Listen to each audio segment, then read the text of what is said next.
Seorang pemuda mengikuti tes bakat kau.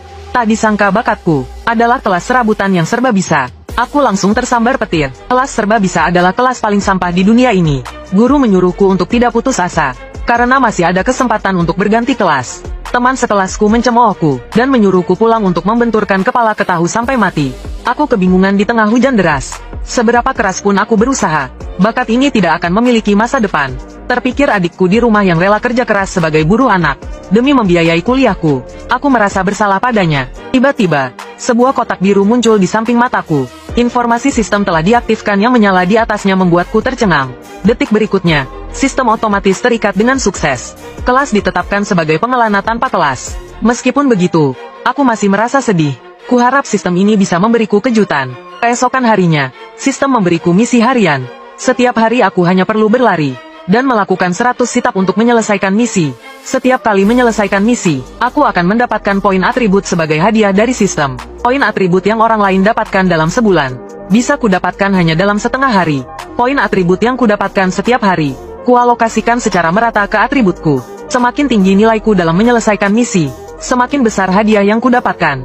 Kali ini, sistem memberiku target untuk mendapatkan peringkat pertama dalam ujian masuk perguruan tinggi. Jika aku bisa menyelesaikan misi dengan sempurna, aku juga akan mendapatkan hadiah misterius dari sistem. Beberapa hari kemudian, ujian dimulai. 3 gerbang batu berdiri tegak di tengah alun-alun sekolah. Setiap gerbang batu memiliki tingkat kesulitan yang berbeda. Semakin tinggi tingkat kesulitan, semakin banyak skor yang didapat. Yang paling sulit adalah ruang bawah tanah tingkat mimpi buruk. Guru berpesan agar kami memperhatikan keselamatan sebelum ujian. Setiap tahun, ada beberapa siswa yang tidak bisa keluar hidup-hidup dari ruang bawah tanah. Saat ini, ketiga gerbang batu telah terbuka, menandakan ujian telah dimulai. Melihat itu, guru tidak berkata banyak lagi. Setelah masuk, kalian bertindak sesuai situasi. Swos, sosok kami menghilang dari tengah alun-alun. Detik berikutnya, kami, para peserta ujian, telah memasuki ruang bawah tanah. Saat itu, seseorang yang jeli di tribun penonton, melihat ada seseorang yang sendirian menantang ruang bawah tanah tingkat mimpi buruk. Swos, sosokku langsung melompat turun. Hanya aku sendiri di seluruh ruang bawah tanah. Yang lebih membuat mereka heran adalah kelasku. Aku tidak memiliki senjata tetap. Di pinggang, punggung, dan tanganku, ada lebih dari 9 senjata. Seseorang di tribun penonton kembali mencemooh. Pengelana tanpa kelas berani menantang tingkat mimpi buruk. Guru menjadi panik. Kepala sekolah menatapnya dengan wajah muram. Guru mengira aku telah berganti kelas. Tapi ternyata aku masih pengelana tanpa kelas. Kepala sekolah berkata dengan tegas, "Beri aku penjelasan yang masuk akal." Dengan terpaksa, guru hanya bisa berkata, bakatnya sangat cocok untuk pengelana tanpa kelas. Dia seharusnya bisa mengatasi tingkat mimpi buruk. Di sisi lain, aku merasakan suasana suram dan menakutkan dari ruang bawah tanah tingkat mimpi buruk. Saat orang lain mencemoohku karena ketakutan dan tidak berani bergerak di dalam. Seorang pria botak di samping. Seseorang memegang bahunya dengan ekspresi ketakutan. Bayanganku melesat seperti cita, melintasi ruang bawah tanah. Melihat sekelompok goblin di depan, aku langsung menyerbu tanpa ragu. Para goblin juga bergegas ke arahku. Aku mengeluarkan senjata pertamaku, tongkat sihir, dari pinggangku, dan mengarahkannya ke goblin di depan, lalu meluncurkan skill dasar penyihir. Asteris boom, goblin itu meledak menjadi debu. Hanya dengan satu serangan, lebih dari 90% goblin tewas. Penonton di tribun tercengang. Kekuatan sihir ini lebih dahsyat daripada penyihir profesional. Seseorang menyadari aku tidak menggunakan tongkat sihir, melainkan senjata morph. Asteris swish. Sebuah pedang panjang muncul di tanganku, dan aku mengaktifkan skill dasar pendekar pedang. Asteris tapak angin asteris. Dalam sekejap, aku mengiris arteri goblin. Aku berbalik lagi dan berada di belakang goblin lain. Goblin itu ku tebas pinggangnya hingga terbelah dua. Goblin yang tersisa ketakutan dan tidak berani bergerak. Jika musuh tidak bergerak, aku yang akan bergerak. Mengaktifkan skill dasar pendekar sihir. Asteris api angin asteris. Tubuhku melesat seperti kilat melewati mereka. Sesaat kemudian, kelima goblin juga terbelah dua. Kepala sekolah menyadari ada yang tidak beres. Kekuatan skill anak ini jelas terlalu tinggi. Dia menduga aku telah membangkitkan semacam bakat. Tapi sayang sekali, skill dasar hanya bisa ditingkatkan ke kualitas C+. Kelas ini tidak akan cukup untuk nanti. Dua guru di belakang juga mengatakan aku tidak layak dilatih. Di sisi lain, aku telah melewati level pertama ruang bawah tanah, dan tiba di level kedua. Aku pernah mempelajari datanya di sekolah. Goblin di level kedua sangat sulit dihadapi. Begitu aku membuka pintu, para goblin di bawah menatapku. Sekilas, terlihat pasukan goblin yang sangat banyak. Kira-kira ada 1000 goblin. Aku menyipitkan mata kiriku dan mengaktifkan skill umum. Asteris identifikasi asteris. Di bawah ada Centurion Goblin level 14. Satria Goblin level 13. Centurion Goblin memberi perintah untuk menyerang dan mengepungku. Goblin Saman memberikan buff kepada Goblin Ksatria. Di barisan belakang, ada juga Goblin penyihir yang sedang merapal mantra. Aku mencibir, tak kusangka monster juga bisa bekerja sama. Tapi aku tidak akan membiarkan kalian berhasil. Aku mengayunkan tanganku. Skill dasar Priest. Asteris Sinar Terang. Diaktifkan. Seluruh ruang bawah tanah, kecuali aku. Semua monster menjadi buta. Cahaya yang kuat membakar retina mereka. Saat mereka pulih, aku sudah menodongkan pisau ke leher mereka. Yang pertama harus diatasi adalah Centurion Goblin. Asteris Swish. Asteris. Satu tebasan di tenggorokan mengakhiri hidup Goblin itu. Pada saat yang sama, aku dikepung oleh banyak Goblin. Segerombolan Goblin menyerang dari belakangku. Aku melangkah maju tanpa rasa takut. Skill dasar Assassin. Asteris Bunshin. Diaktifkan. Dari belakangku, muncul aku yang lain. Asteris Tusukan Jantung. Kemampuan Bunshin terbatas. Hanya bisa mengalahkan Goblin level rendah. Meskipun terbatas, Bunshinku membunuh hampir 200 Goblin. Seekor Goblin merah meraung. Otot-otot di seluruh tubuhnya membesar 4 hingga 5 kali lipat. Aku meliriknya. Luar biasa. Pantas saja dia seorang bos. Dia bahkan bisa memasuki mode mengamuk. Sambil berkata, si bos Goblin kecil menerjang ke arahku. Aku melompat untuk menghindari serangannya. Sekarang bukan waktu yang tepat untuk melawannya. Di udara, aku menggunakan skill persiapan pemanggilan, memanggil elemen air. Saat ini, penonton di luar sangat tidak puas, karena tayangan yang seharusnya menampilkan aku beralih ke yang lain. Sutradara bodoh, cepat ganti ke pengangguran. Siapa yang mau melihat pendekar pedang kelas roket itu? Sutradara juga tahu prinsip rating adalah raja, jadi dia segera mengganti tayangan kembali. Pria bertopeng berkata tentang tindakanku. Sempurna, seperti di buku teks. Jauh lebih profesional daripada assassin profesional. Assassin biasa, jangan bicara tentang melampaui aku. Bahkan meniru tindakanku pun mereka tidak bisa. Di sini, tayangan pertarunganku kembali ke layar besar. Seseorang di atas panggung menunjuk. Melihat sosokku sedang bertarung melawan bos Centurion. Sekarang adalah pertarungan paling seru. Pengangguran melawan bos Centurion sendirian. Centurion menerjang ke arahku. Ku segera mengangkat tangan kiriku dan melemparkan senjata rahasia. Saat kakinya mendarat, aku memasang jebakan kecil untuk menjeratnya selama 2 detik. Kemudian, aku mengayunkan tongkat sihir dan melancarkan bola api. Namun, kedua serangan itu tidak menghentikan langkahnya. Saat tinjunya hendak mendarat, aku segera mundur belasan langkah. Centurion hanya mendengar suara klik, seolah menginjak semacam tombol. Detik berikutnya, terjadi ledakan di tempatnya berdiri. Aku tahu dia belum mati. Serangan seperti itu saja tidak cukup untuk membunuhnya. Centurion meraung, menunjukkan ketidakpuasannya. Dasar pengecut. Centurion mengangkat kakinya, mengumpulkan energi api di kakinya. Aku mengangkat tanganku, mencegahnya melancarkan skill terkuatnya. Injakan perang. Tiba-tiba, dari tanah muncul sulur-sulur hijau yang melilit Goblin itu. Kecepatan geraknya melambat. Kemudian, skill persiapan penyihir, peluru es, menghujani Centurion. Serangan demi serangan mendarat di tubuh Centurion. Ini belum berakhir. Aku berencana untuk menghabisi Centurion dalam sekali serang. 3 skill penyihir menyerang secara bersamaan, mengenai tubuhnya dengan tepat. Orang-orang di luar layar sangat terkejut melihatnya. Bos mini Nifma dikalahkan begitu saja. Semua orang kagum dengan kendaliku yang presisi atas skill penyihir. Skill elemen air dan elemen petir digabungkan. Centurion lumpuh. Dia masih terjerat oleh sulur. Kekalahan Centurion sudah pasti. Kepala sekolah juga sangat senang. Silakan guru duduk dan mengobrol dengannya. Di tribun penonton, ada penggemar wanita yang ingin berganti kelas menjadi pengangguran. Tetapi dipukul oleh gurunya. Fokuslah mengembangkan kelasmu sendiri. Jangan pikirkan yang lain. Yun Chen itu orang yang bisa kau pelajari, tetapi tidak bisa kau tiru. Setelah membersihkan monster-monster kecil, aku tiba di tahap terakhir. Selama aku menyelesaikan ini, agar adikku bisa hidup lebih baik, guru dan kepala sekolah memarahiku brengsek. Tanpa istirahat, aku langsung masuk. Goblin di dalamnya tidak hanya banyak, tetapi juga level menengah ke atas. Aku merasakan ada 315 goblin, 260 level menengah, 55 level tinggi. Tiba-tiba, goblin penyihir menyerangku. Aku menjentikkan jariku, membuat elemen air di belakangku menangkis serangan. Terdengar suara ledakan. Sihir pemanggilan elemen airku menghilang bersamaan dengan serangan itu. Selanjutnya, waktuku untuk bersinar. Klik, aku mengangkat senapan laras ganda di bahuku. Beberapa penonton berpikir, aku tidak bisa menguasai kelas penembak. Dor, aku langsung menembak kepala goblin dengan tepat.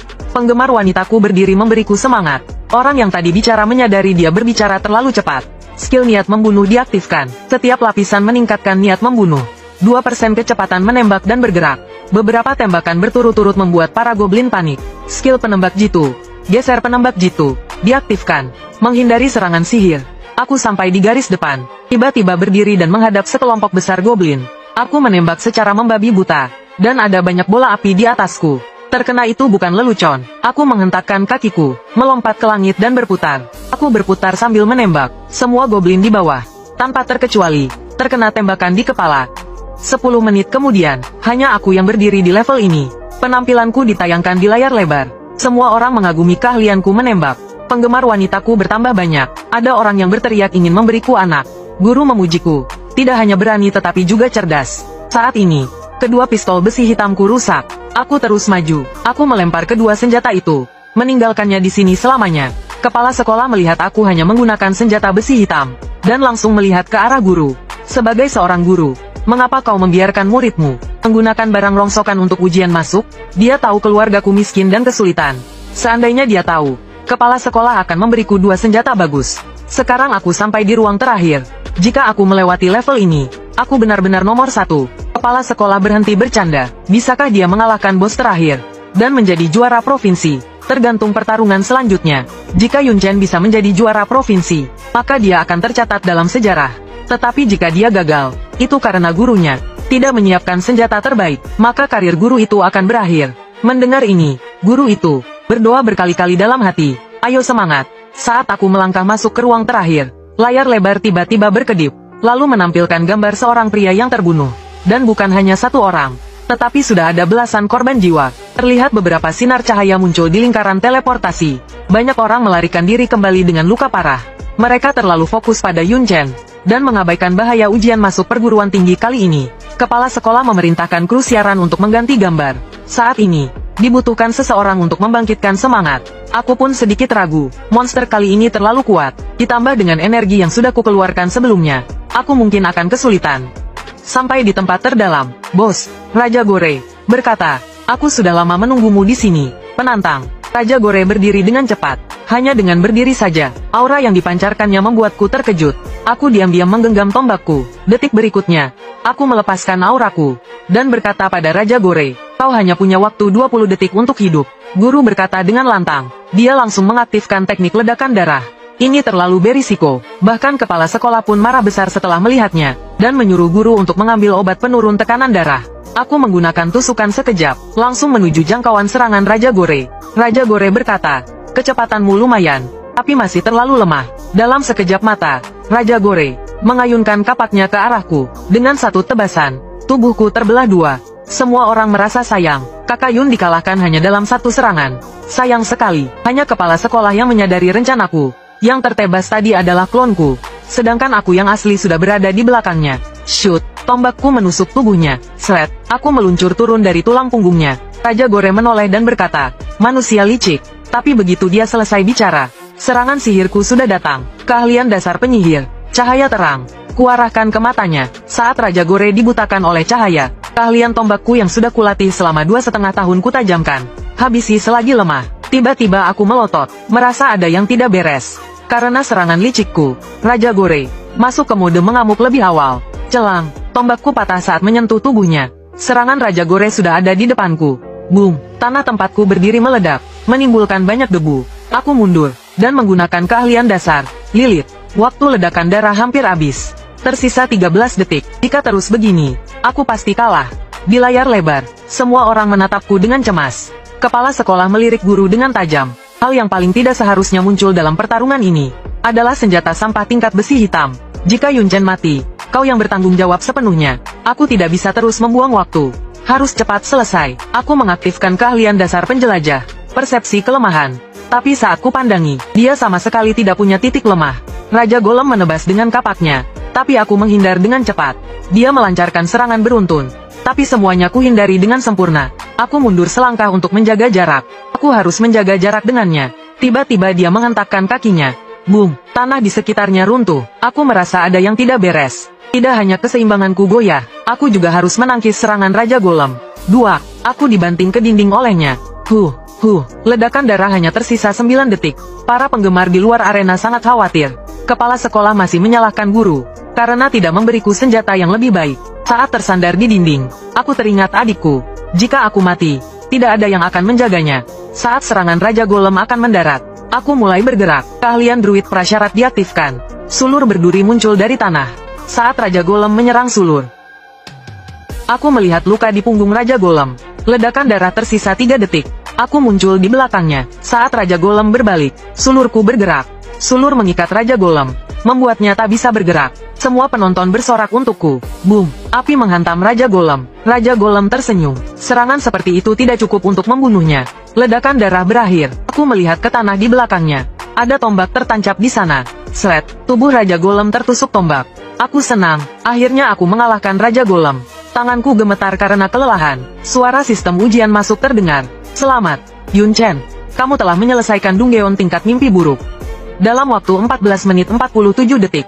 Pencapaianmu telah tercatat. Raja Golem menjatuhkan banyak harta. Levelku naik dari 10 menjadi 13. Gelar juara ujian sudah pasti kudapatkan. 3 harta itu adalah sihir cepat, aura serangan kuat, dan kegigihan diri. Aku segera menyerap bakat sihir cepat.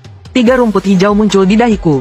Aku juga mendapatkan pelindung bahu, ikat pinggang, pelindung bahu hutan hijau, dan sarung tinju pelindung bahu hutan hijau. Setelah semuanya siap, aku bersiap untuk teleport keluar. Saat aku keluar, kulihat banyak guru dan murid menontonku. Tak terkalahkan, mereka semua berteriak bersamaan. Dewa Yun tak terkalahkan, idola semua orang. Aku sampai bingung, apa aku jadi terkenal hanya karena ikut ujian? Dekan dan guru mengajakku berfoto bersama. Kepala sekolah bahkan mengantar aku pulang dengan Rolls Royce pribadinya. Murid lain tercengang melihatnya. Mereka belum pernah melihat murid diperlakukan seperti ini. Kepala sekolah menyuruhku istirahat di rumah. Nanti aku dikabari kalau hasilnya sudah keluar. Setelah aku pergi, kepala sekolah menerima telepon dari dinas pendidikan. Kepala sekolah berkata dengan tenang, rubah-rubah tua ini lebih cepat dari yang kukira. Malam itu juga aku bergegas pulang ke rumah.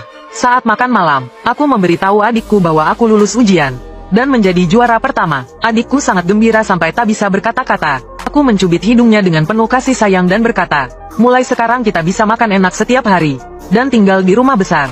5 hari kemudian, aku kembali ke Chang untuk menyelesaikan tugas harian sistem. Selama 5 hari itu, aku mengumpulkan banyak poin keterampilan. Saat aku pulang, adikku langsung memelukku. Ia masih larut dalam kegembiraan atas keberhasilanku menjadi juara ujian. Ia berkata, kepala sekolah meneleponmu terus-menerus. Aku segera menelepon kepala sekolah. Tapi sebelum aku sempat bicara, kepala sekolah berteriak keras, hampir memecahkan gendang telingaku. Aku berkata kepada adikku, bagian penerimaan mahasiswa baru sudah datang. Kepala sekolah memintaku untuk datang memilih universitas. Siang harinya, aku menyamar dan pergi ke sekolah. Berita tentangku tersebar di seluruh sekolah. Saat aku sampai di depan ruang kepala sekolah, aku mendengar suara pertengkaran di dalam. Salah satu dari mereka berkata agar Hui Chen segera memilih jurusan, atau dia tidak akan bisa masuk ke universitas kami. Wajah kepala sekolah menjadi gelap. Apa maksud Universitas Qingda? Apakah kalian datang untuk merendahkan juara kota kami? Perwakilan Universitas Qingda meminta kepala sekolah untuk tenang. Empat kecil ini tidak pantas membuat Anda marah. Ia juga mengatakan bahwa aku bisa menjadi juara ujian. Pasti karena menggunakan cara-cara curang. Hal ini membuat kepala sekolah memaki-maki. Kalau kau bicara sembarangan lagi, aku akan merobek mulutmu. Seorang wanita lain mengeluarkan auranya. Akademi Dongyun adalah bagian dari Jiangnan. Qingda sangat memaksa. Apakah kalian pikir Jiangnan tidak punya orang hebat? Perwakilan Qingda membalas. Kalau berani, tunjukkan padaku berapa banyak orang hebat yang dimiliki Jiangnan. Kepala sekolah berteriak, cukup. Kalian datang untuk merekrut mahasiswa atau berkelahi? Perwakilan Qingda mengatakan bahwa mereka tentu saja datang untuk merekrut mahasiswa. Tetapi Qingda meragukan juara provinsi kali ini, karena ada banyak kecurangan. Asteris brak, asteris. Aku mendobrak pintu. Setelah menguping begitu lama, aku akhirnya tidak tahan lagi. Jadi, menurut senior Qingda, kau ingin bertanding denganku? Kepala sekolah melihatku masuk, dan ingin memperkenalkan semua orang yang hadir. Aku bilang tidak perlu, aku sudah mendengar semuanya di pintu. Lalu aku berjalan ke arah perwakilan Qingda, karena kau sangat meragukan kemampuanku. Bagaimana kalau kau mencobanya sendiri? Sebagai juara yang curang, aku menantangmu. Jika dalam 5 gerakan aku tidak bisa mengalahkanmu, aku kalah. Kepala sekolah menasihatiku untuk tidak gegabah. Dia sudah belajar selama setahun. Entah berapa banyak keterampilan yang sudah dipelajarinya. Perwakilan Qingda mengira dia diuntungkan. Ia langsung menyetujuinya. Kepala sekolah gemetar karena marah. Dengan perbedaan 6 level, kau tidak akan bisa menang. Siang harinya, sekelompok orang datang ke arena sekolah.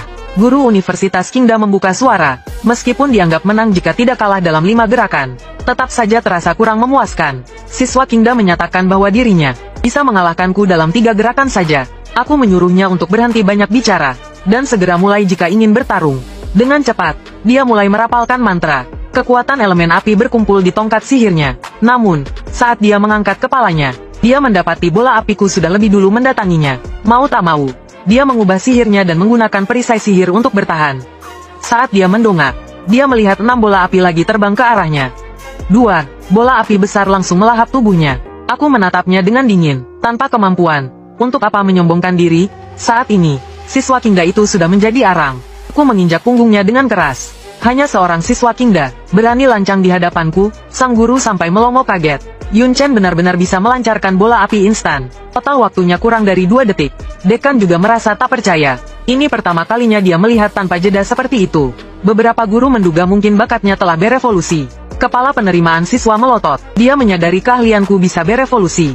Ditambah dengan kemampuan bertarung yang luar biasa. Aku benar-benar jenius yang sempurna. Saat ini, semua orang mengerubungiku dan ingin membujukku untuk bergabung dengan universitas mereka. Soal sumber daya, semuanya bisa dibicarakan. Guru Kingda mendengus dingin. Apa hebatnya, dia tetap saja seorang pemain serba bisa yang biasa saja. Nantinya tidak akan ada perkembangan di masa depan. Lalu dia juga menasihati beberapa guru untuk tidak tertipu oleh anak kecil ini. Tetapi guru-guru lain tidak menghiraukannya. Mereka berkata, itu masih lebih baik daripada siswa elit Kingda kalian.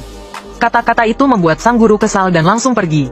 Dia tidak peduli dengan siswanya yang merintih kesakitan di tanah. Aku merasa pusing menghadapi celotehan para guru. Sebenarnya aku ingin menolak semuanya. Saat itu, guru wanita itu melambaikan tangannya dan mengajakku bergabung dengan Universitas Jiangnan mereka. Wanita itu berjanji padaku, selama aku tidak gugur di tengah jalan dan mempertahankan prestasi yang unggul, aku bisa meminta apa saja.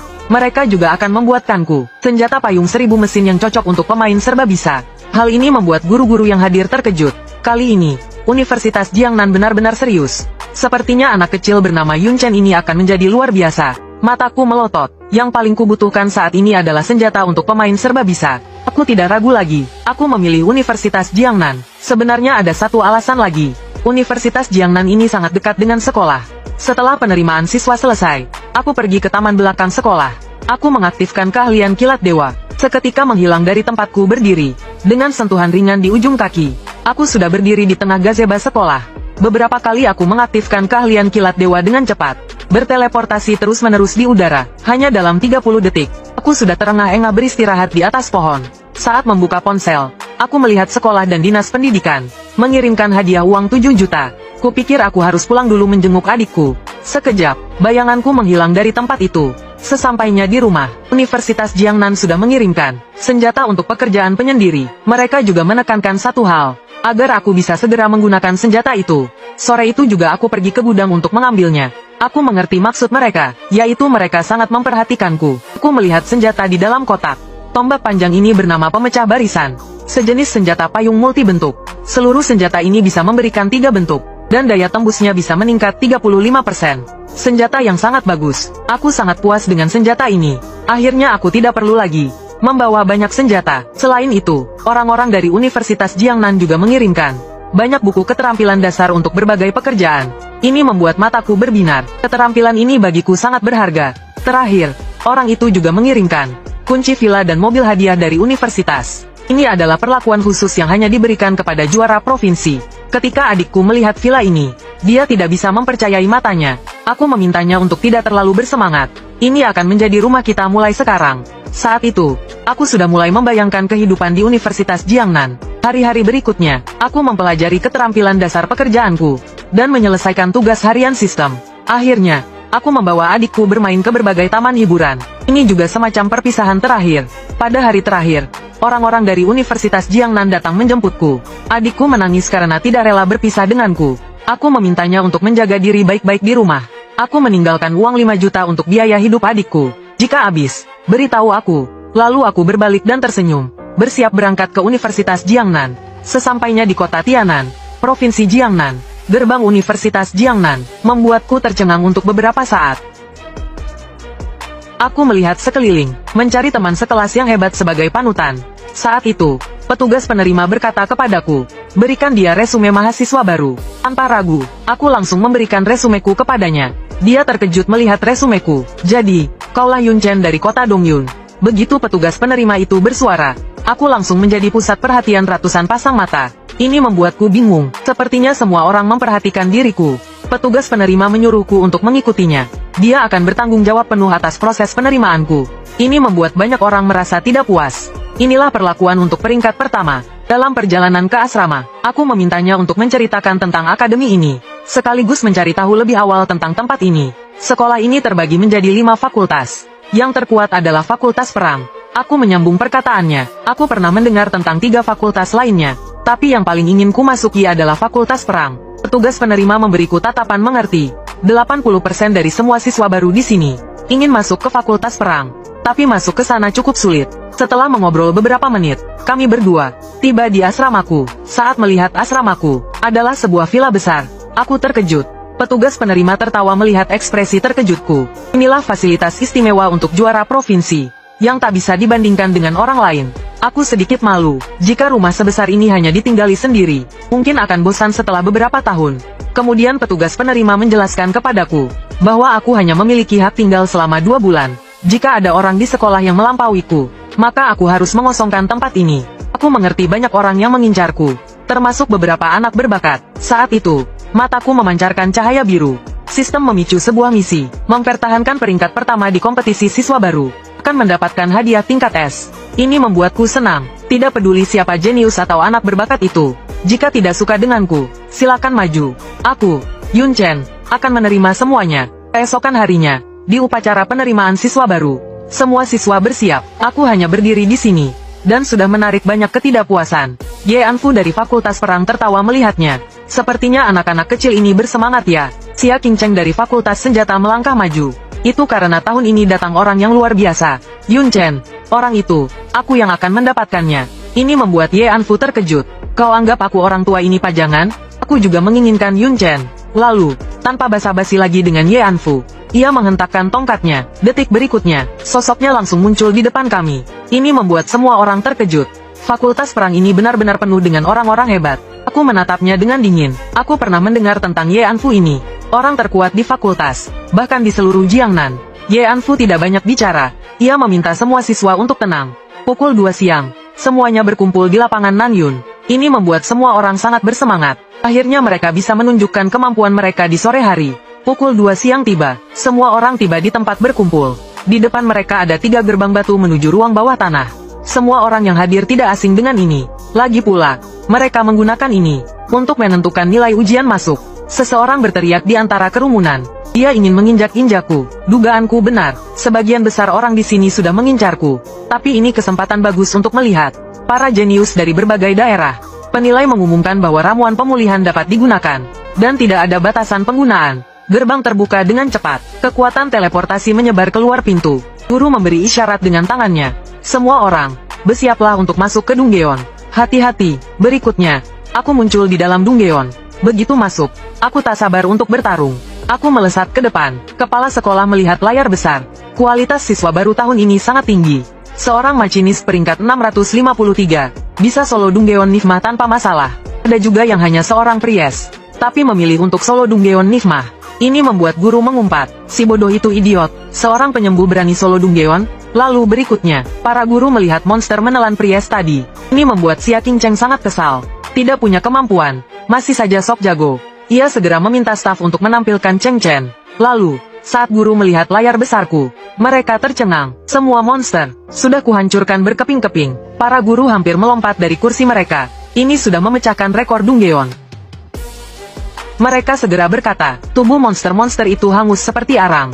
Dan ork-ork itu juga terpotong-potong. Kakek tua itu langsung menduga aku menggunakan kombinasi elemen angin dan api untuk menghasilkan critical damage. Lalu aku tiba di ruangan kedua sarang troll. Begitu tiba, aku menginjak rawa. Aku segera menusukkan tongkatku ke rawa. Asteris boom. Fireball meledak. Ku mundur memanfaatkan ledakan itu. Area ini penuh rawa dan medannya rumit. Untuk melewatinya, aku harus meningkatkan inderaku. Seketika, mataku memancarkan cahaya biru. Ini adalah efek awal skill persepsiku. Skill druid diaktifkan. Kedekatan dengan alam. Aku bisa merasakan segala sesuatu di sekitar. Asteris Swash. Aku melesat ke depan. Aku meletakkan tanganku di batang pohon. Memahami medan melalui pohon. Berikutnya, aku merasakan pandanganku meluas. Bunga, rumput, pohon, batu, sungai, semuanya menjadi mata dan telingaku. Aku melesat cepat, menuju ke tempat terdalam. mencari pintu masuk ruangan ketiga. Asteris swos, swos. Aku menggunakan blink berturut-turut. Di dalam hutan, asteris swos. Aku meluncurkan sulur. Tanaman merambat melilit batang pohon. Aku melihat rawa di bawah dan terkejut. Jika aku jatuh ke rawa, aku tamat. Untungnya, tanaman merambat dan pohon cukup kuat untuk membuatku mendarat dengan aman. Saat aku menuju pintu masuk ruangan ketiga, seekor monster mengincarku. Berikutnya, monster itu melompat turun dan mengayunkan senjatanya ke arahku. Tepat saat ia hampir mencapaiku, senjataku tiba-tiba meledak dengan kekuatan bola api. Boom! Bola api itu langsung melahap monster tersebut. Aku memutar bola mataku. Monster kecil ini benar-benar mencoba menyergapku. Benar-benar tidak tahu malu. Aku menoleh. Jika level ini hanya seperti ini, aku mungkin bisa melewatinya dengan mudah. Karena di level ini, aku seperti memiliki penglihatan tembus pandang. Aku bisa melihat semua monster di pohon dengan jelas. Aku mengayunkan tongkatku ke bawah, mengaktifkan skill pertumbuhan druid. Detik berikutnya, sulur-sulur tanaman tumbuh dengan cepat, dan mengikat semua monster di pohon. Akhirnya, energi kehidupan mereka, semuanya terserap habis. Beberapa guru mengagumi kemampuanku yang luar biasa. Mereka bahkan tidak menyadari, bahwa aku hanya menggunakan skill dasar. Kepala sekolah berkata, level kedua ini menguji kepekaan terhadap lingkungan. Jika persepsi seseorang lemah, maka ia hanya mencari kematian. Sebenarnya, setiap orang memiliki cara yang berbeda untuk meningkatkan persepsi mereka. Hui Chen hanya menggunakan keahlian terbaiknya. Di medan perang lain, beberapa siswa berbakat sedang menerobos formasi musuh. Saat itu, aku tiba di pintu gerbang ketiga. Di depan pintu ini, berdiri monster yang sedang tertidur. Monster itu terbangun dari tidurnya, karena ia merasa ada hawa panas di bawahnya. Tiba-tiba, matanya membelalak, dan ia merasa merinding, karena aku telah memanggil bola api besar dan siap untuk menghancurkannya. Sebelum ia sempat bereaksi, bola api besar itu langsung menghantamnya, mengirimnya kembali ke sarangnya. Detik berikutnya, pintu gerbang itu didobrak. Di atas para monster, duduk seorang monster tingkat bos. Monster itu segera memohon ampun. Seseorang telah menyerangnya saat ia sedang tidur. Itulah sebabnya pintu gerbang didobrak. Raja bos hanya berkata, "Ku berikan kau satu kesempatan untuk membunuhnya. Jika tidak, kau yang mati." Menerima perintah, monster itu bersiap untuk bertarung denganku. Saat itu, aku juga tiba di sana. Dia tidak perlu mencariku. Aku datang sendiri. Swos. Aku dengan cepat mengubah bentuk tombakku. Selas. Aku menghujamkan 3 tikaman ke punggungnya. Raksasa itu dikalahkan oleh satu seranganku. Seperti mayat, ia terbaring tak bergerak di tanah. Bos monster meraung, "Manusia sialan, berani-beraninya membunuh anak buahnya di depannya." Seketika, 7 atau 8 sosok mengepungku. Aku berkata dengan angkuh. Terima kasih banyak sudah menonton video ini sampai selesai. Jangan lupa klik like, comment, share, dan subscribe. See you next time, guys.